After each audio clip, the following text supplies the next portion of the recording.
देखो बेटा, ये क्वेश्चन है हमारा गणित का। प्रथम 25 प्राकृत विषम संख्याओं का योगफल क्या होगा। ठीक है ना। कल हमने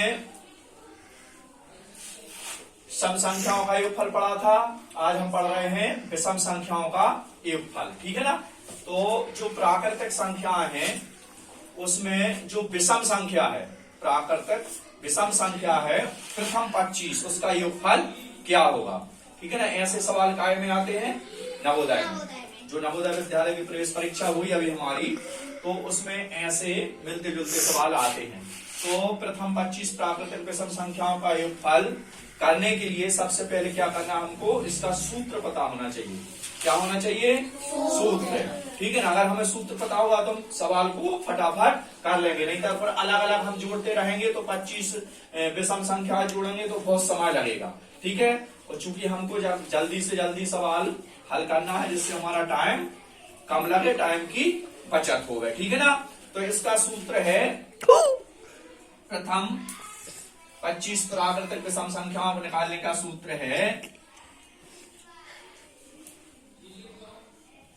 n वर्ग। इसका मतलब होता है, ठीक है ना, इसका मतलब क्या होता है, n का n से गुणा, यानी संख्या का संख्या से गुणा। ठीक है ना। तो जो हमारी प्रथम 25 प्राकृतिक विषम संख्याओं का योगफल निकालना है तो उसमें हम क्या करेंगे, ये 25 का क्या हो जाएगा, वर्ग।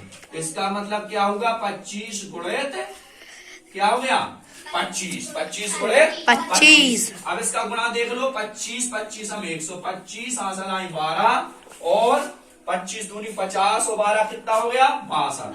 तो उत्तर कितना आ गया, 625। यानी प्रथम 25 प्राकृतिक विषम संख्याओं का योगफल कितना होगा, 625। यानी उत्तर अपना कितना आ गया, 625। तो कितनी जल्दी इसका हल हो गया ना। तो हमको इसमें सूत्र याद रखना, जब भी हमें कोई प्राकृतिक विषम संख्याओं का योगफल करना आए, सवाल आए वहां पेपर में, तो हमें क्या करना है, इसका सूत्र है n वर्ग, यानी n का n से गुणा, यानी जो हमारी प्राकृतिक विषम संख्याओं का योगफल निकालना है तो उसी को उससे गुणा कर देना। ठीक है ना। उस संख्या का उसी संख्या से गुणा कर देना। ठीक है ना। जैसे जी हमारा 25 है ना, प्रथम 25 प्राकृतिक विषम संख्या है ना, तो 25 का वर्ग है ना, 25 गुणे 25 तो कितना आ गया, 625। उसको उत्तर कितना आ गया, 625। तो हमको ऐसे सवाल करना है, यदि इससे रिलेटिव या ऐसे सवाल आते हैं तो। ठीक है ना।